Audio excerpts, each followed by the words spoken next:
Alerte coronavirus. Attention, attention, le coronavirus se transmet très facilement et fait des ravages. Pour l'éviter, le port du masque de protection est obligatoire en tout lieu. Dans l'administration publique ou privée, dans les réunions, les rencontres, dans les marchés, les magasins, les boutiques et lors des déplacements, le port du masque est obligatoire. Même dans les lieux privés, dès lors que l'on n'est pas seul, le masque doit être le fidèle compagnon. Mais attention, le port de masque de protection ne dispense nullement d'appliquer les autres mesures de prévention, notamment le lavage des mains à l'eau et au savon et l'observance de la distance de sécurité sanitaire d'au moins 1 mètre entre personnes. Enfin, s'abstenir de porter des gants en vue du lavage régulier des mains à l'eau et au savon ou de l'application de gel hydroalcoolique. Pour tout savoir sur l'épidémie du coronavirus au Bénin, rendez-vous sur le site web www.gouv.bj/coronavirus. Ceci est un message du gouvernement de la République du Bénin. Le président de la République poursuit sa tournée. Le chef de l'État, Patrice Talon, et sa suite sont arrivés à Agmaïzou. Vous allez le voir, le président de la République a été bien accueilli par les populations. On parle coopération franco-béninoise dans cette édition en présence du chef d'état-major général des forces armées béninoises et l'ambassadeur de France au Bénin. Plusieurs armes obsolètes ont été détruites à Cotonou. On fait le point dans un instant. Lutte contre la prolifération des armes légères. Une réunion annuelle des commissions nationales de lutte contre la prolifération des armes légères et petits calibres dans l'espace UEMOA. Les détails à suivre dans ce journal.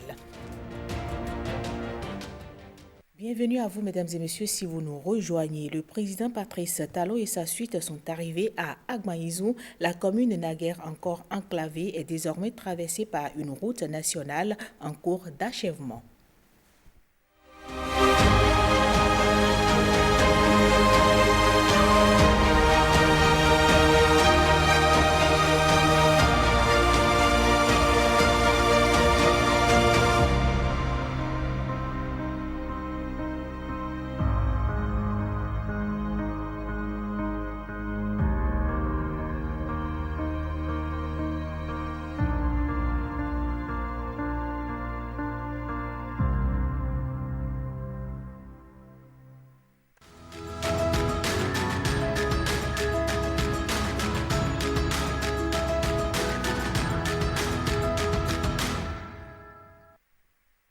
Le temps est révolu où l'on pouvait voir les antilopes, emblème de la localité, gambader dans les plaines d'Agmaïzou.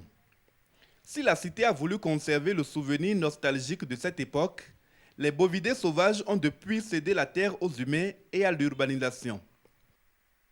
Une urbanisation qui se poursuit plus que jamais, s'accélère même grâce à l'action d'un homme, Patrice Talon, de retour sur les lieux, 5 ans après son dernier passage, pour se rendre compte et rendre compte de l'œuvre accomplie. Une œuvre bien perceptible à travers le bitumage de la route Tofo, Lalo, à Agmaïzou, à Bombé, Tidja, dont les travaux avancent inexorablement. La mise en œuvre de la phase 1 du projet de renforcement du système d'alimentation en eau potable des villes d'Abombé, Koikon et des localités environnantes comme Agmaïzou. L'achèvement des travaux de construction de 20 hangars dans le marché central, la mise en œuvre des projets et programmes gouvernementaux dans les secteurs de l'agriculture, de l'élevage, de l'éducation, de la santé et de l'énergie. L'amélioration de l'accès à l'école avec la mise en œuvre des cantines scolaires. Les réformes en cours dans le domaine de la microfinance. La création de 3 unités de commissariat d'arrondissement dans la commune. Mais l'œuvre demeure inachevée. Bitumage des voies d'accès, asphaltage, aménagement de la route de l'Esclave passant par la commune, réfection et équipement du centre de santé, extension des réseaux d'eau et d'électricité, lotissement, modernisation des marchés, sécurité, valorisation des sites touristiques. Les demandes sont nombreuses. Mais le chef de l'État distingue encore et toujours sa tournée de reddition de comptes d'une quelconque occasion de promesse. L'heure reste au bilan. Le pari que nous avons pris ensemble ici, c'est que nous tous ensemble, dans tout le Bénin, y compris à Agmaïzou, nous allons démontrer en 5 ans que nous sommes capables. Que les enfants du Bénin, les uns et les autres, du nord au sud, de l'est à l'ouest, les enfants d'Agbaïnzou, que nous sommes des travailleurs valeureux, vaillants. On va regarder si dans tout le Bénin, notre action a commencé par porter dans tous les domaines. Un bilan qui a de quoi rassurer les interlocuteurs de Patrice Talon et les renforcer dans le soutien qu'ils lui apportent. Nous apprécions les efforts de développement pour amener notre pays au port du non-retour par rapport au développement. À chaque jour, on est beaucoup plus engagé, beaucoup plus convaincu par rapport à l'homme de développement que nous avons choisi, par rapport au pas qu'il donne, par rapport au métronome qu'il est. Nous sommes proches du succès, de la réussite du PAG. Donc la population l'a adopté, tout comme tout le bien l'a adopté, la Côte d'Avance l'a adopté, et nous l'encourageons à faire davantage pour le pays. Le président de la République aura fini en rassurant les femmes d'Agbaïnzou inquiètes de la disponibilité effective du nouveau modèle de microcrédit dans leur commune. Le pas résolu, la conviction chevillée au corps, Patrice Talon poursuit sa tournée comme si la fatigue n'avait pas prise sur lui. La commune de Zobodoma n'était pas au programme de la tournée nationale du chef de l'État, mais Patrice Talon a écouté la sollicitation de ses concitoyens de cette ville remplie d'histoire. Voici le reportage signé ici Jérôme Humbo et Jean Nobima.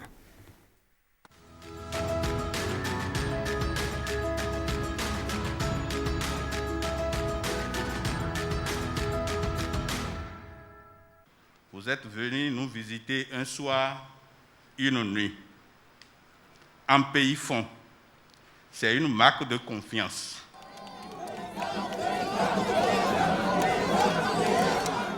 Patrice Talon à Zobodoma le soir.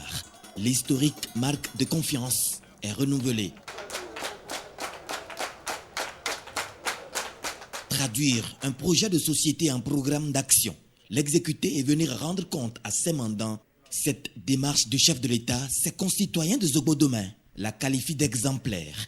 Aucun domaine d'exécution des réformes n'a échappé à la séance. Mais avant même que le chef d'orchestre ne fasse sa communication, Zobodoma avait déjà dressé le bilan d'une bonne partie des réalisations dont elle a bénéficié. Dans le domaine de l'agriculture, l'aménagement des bas-fonds pour la riziculture, à hauteur de 3 milliards, a impacté plusieurs localités de Zobodoma. Dans le domaine de la santé, on ne saurait passer sous silence que sur les 3 arrondissements de notre commune qui étaient sans centre de santé, 2 commencent par trouver une solution. Plus de 50% de nos pistes sont annuellement entretenues grâce au programme d'entretien des pistes cotonnières. Aujourd'hui, le tronçon Kana-Wedem-Carrefour-Sogbo-Aliko est presque achevé et bitumé sur environ 10 km, restaurant ainsi l'histoire qui relie Zobodoma à Abomey et à Agbaïnzou. La dématérialisation de tous les actes de l'état civil, avec l'installation de l'unité communale pour l'identification des personnes, la dématérialisation du paiement des factures d'électricité et d'eau sont désormais une réalité. 5 de nos arrondissements sur 11 ont été dotés de commissariats avec un pouce avancé à Bolame dans Domé. Il n'y a pas de tourisme sans circuit touristique. Vous avez démarré en demandant la réhabilitation de la route des esclaves qui passe par Akiza.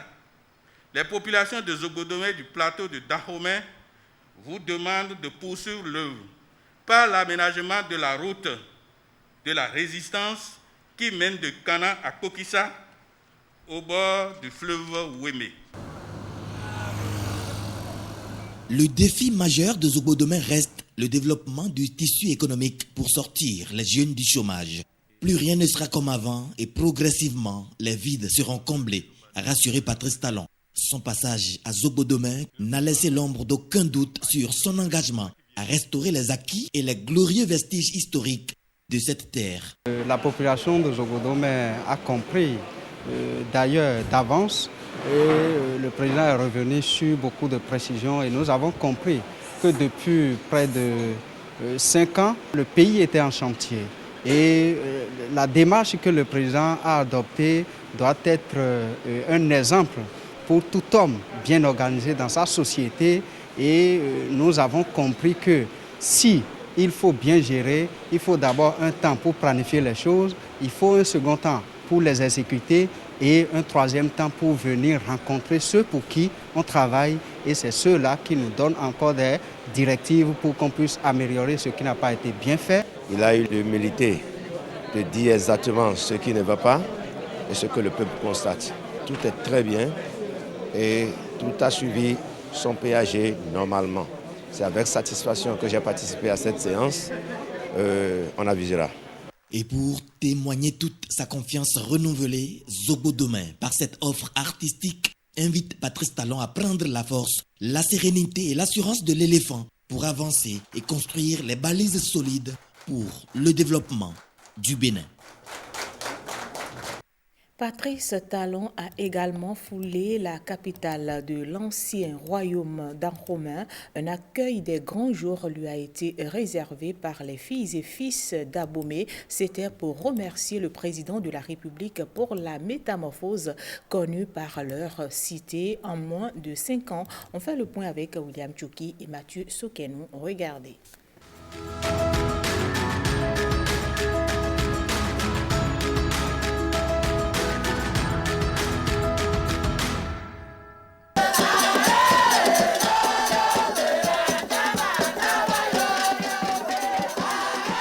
Il y a de ces accueils qui vous laissent sans voix.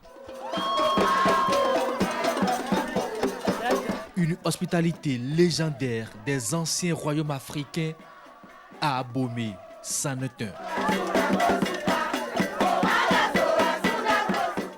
La cité des Webadjavi, outre ses combats expansionnistes, devrait aussi faire face à un ennemi redoutable, le manque de l'eau potable.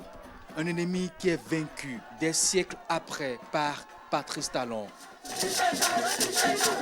Aujourd'hui, il se rend sur cette terre qui entend célébrer son quinquennat. Une entrée dans la cité arrosée par de fines pluies.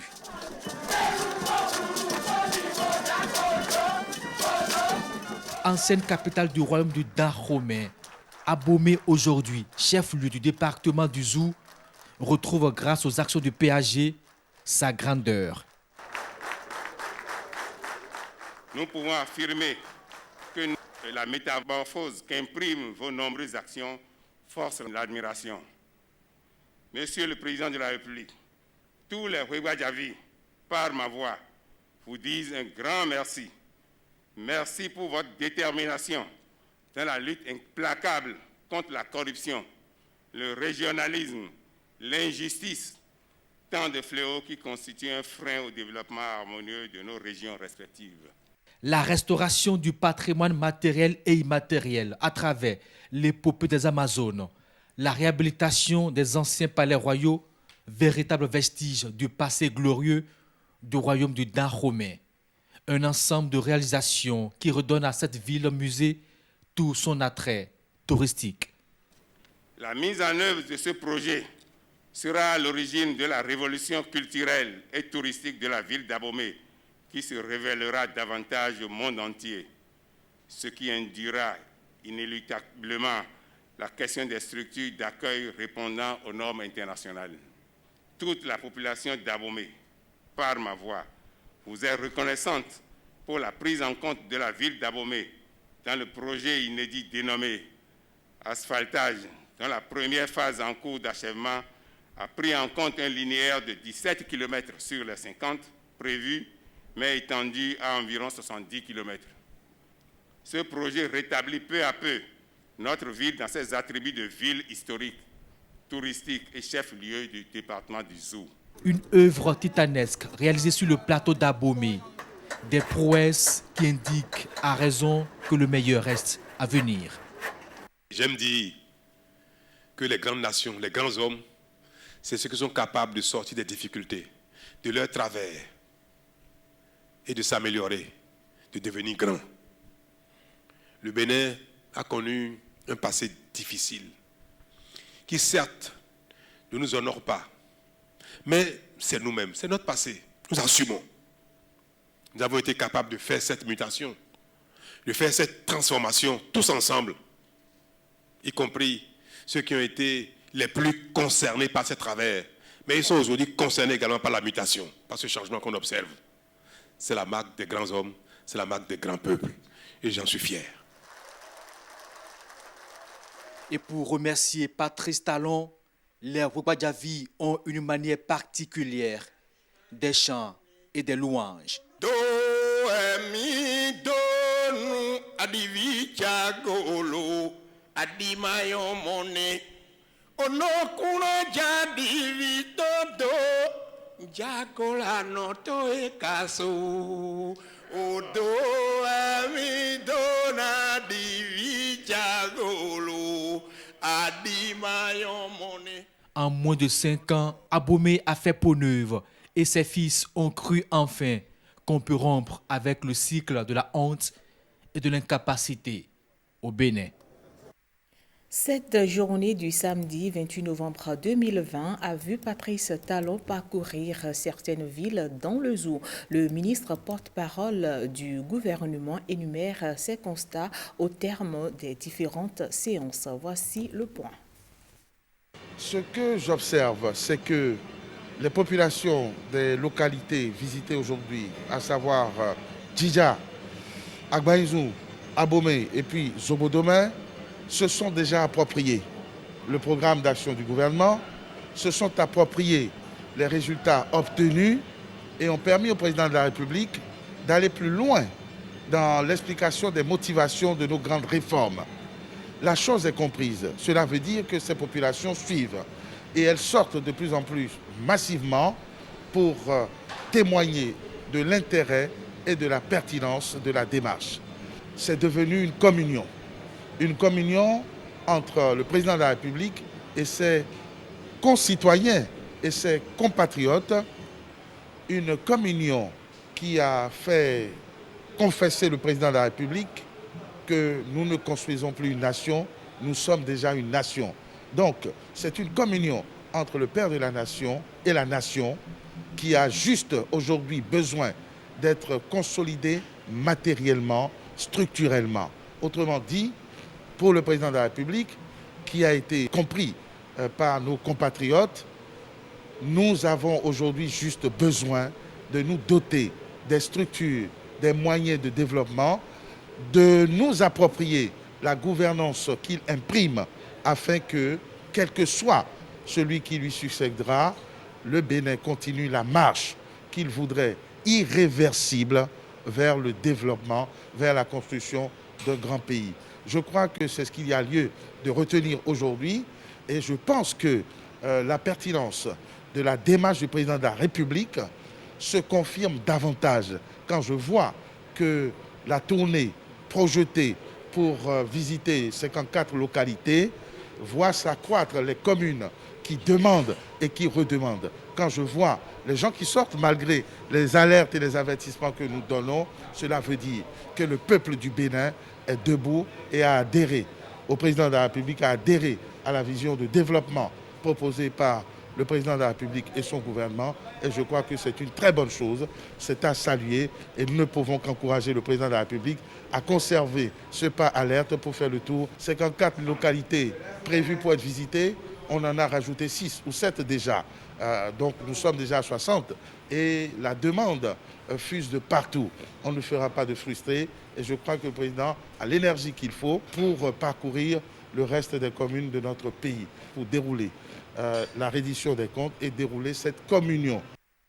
On change de sujet à présent, mesdames et messieurs. Fin à Cotonou de la réunion annuelle des commissions nationales de lutte contre la prolifération des armes légères et petits calibres dans l'espace CEDEAO. Des travaux qui ont permis à ces émissaires d'accorder le violon au sujet du plan d'action quinquennal relatif à leur domaine d'intervention. Le point avec Lénaïk Agbazao. 2 jours auront suffi à ces experts pour valider et adopter la Convention 2021-2025 de la CEDEAO sur les armes légères et de petit calibre, un instrument qui vise à renforcer la lutte contre la prolifération de ces armes dans l'espace ouest africain, dans un contexte marqué par la pandémie de Covid-19.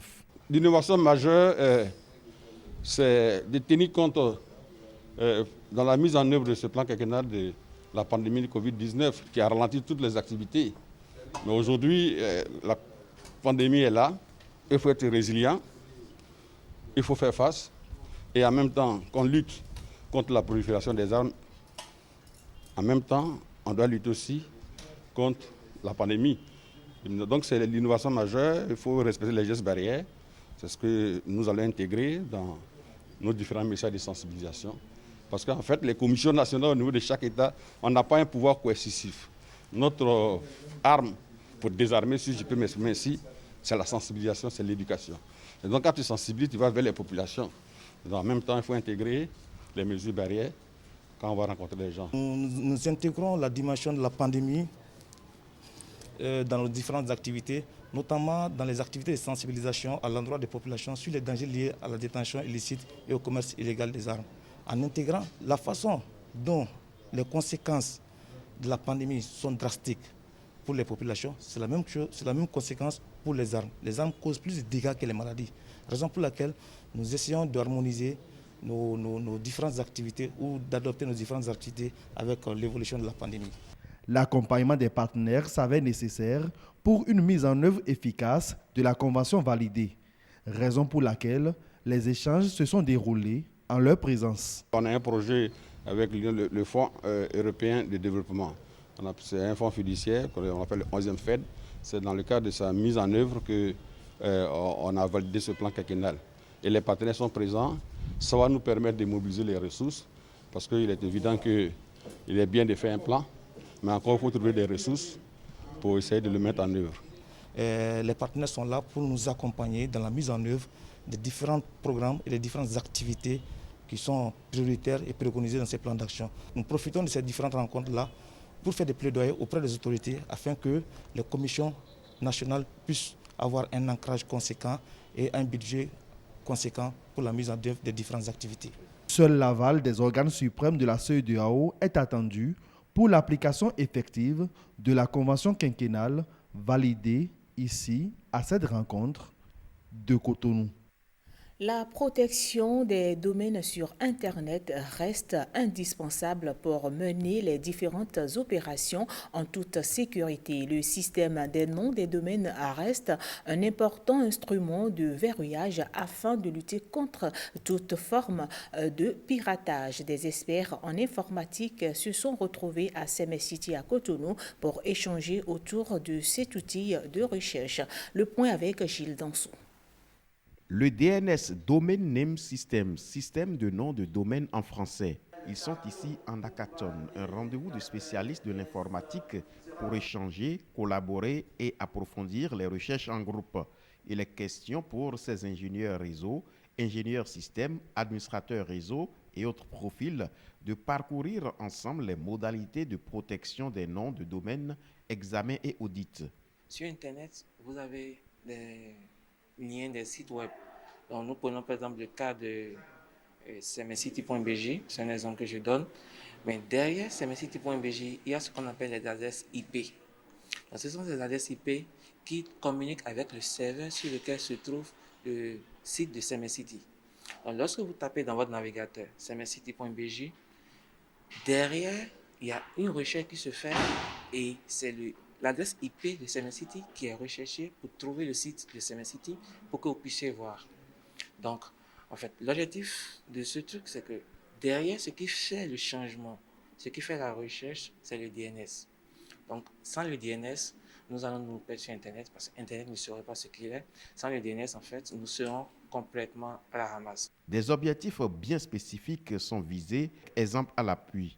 Je vais prendre un exemple de l'ORTB, par exemple, ORTB.bg. Je suppose qu'au moment où le .bg, qui est le nom du domaine national, n'était pas encore à la portée de tout le monde, un malin a pris le plaisir d'aller payer du nom ORTB.bg. Vous vous retrouvez dans un problème. Donc, votre nom de domaine, en fait, est utilisé par un particulier. Donc, aujourd'hui, il y a ce qu'on appelle le nom de domaine internationalisé. Aujourd'hui, on a la possibilité d'avoir le nom de domaine avec des accents. Donc, vous pouvez avoir des caractères ASCII dans les noms de domaine. Vous pouvez avoir un nom de domaine écrit en caractère chinois. Donc, l'objectif de la protection des noms de domaine ici, c'est l'infrastructure DNS qui est derrière, comment pouvoir l'auditer, comment pouvoir prendre des mesures pour empêcher en fait que des gens fassent le cyberjacking, donc volent les noms de domaine, créent des failles de sécurité en fait qui vont dérouter aussi les visiteurs.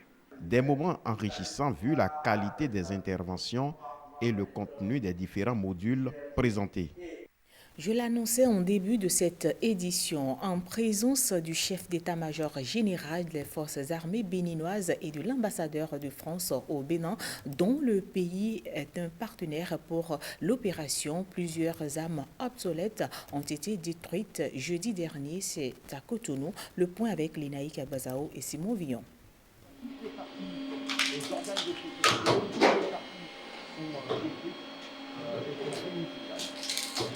Un fusil broyé et détruit. Plus de 10 000 armes obsolètes et illicites sont appelées à connaître ce sort. Certaines appartenant à l'armée béninoise et d'autres saisies chez des braconniers ou des malfaiteurs. Le 4 mars 2012, il y a eu explosion dans les dépôts de munitions et d'armes au niveau du Congo-Brazzaville. Tirant des enseignements de cette explosion, nous avons demandé au gouvernement de nous accompagner à procéder au recensement des armes et des munitions dans les unités des forces de défense et de sécurité. Au terme de ce recensement, nous nous sommes rendus compte que nous avions plus de 10 000 armes obsolètes qui encombrent nos magasins et près de 400 tonnes de munitions dégradées sont en train de faire courir des risques d'accidents pyrotechniques. C'est ce qui nous a conduit à chercher des partenariats grâce à la Commission nationale de lutte contre la prolifération des armes légères du Bénin, qui est dirigée par le colonel Bada Bertin, directeur de cabinet militaire du chef de l'État, qui nous a permis de nouer ce partenariat avec la société EODES. La société EODES qui apporte son assistance technique et financière dans le cadre de cette campagne de découpe, fruit de la coopération franco-béninoise.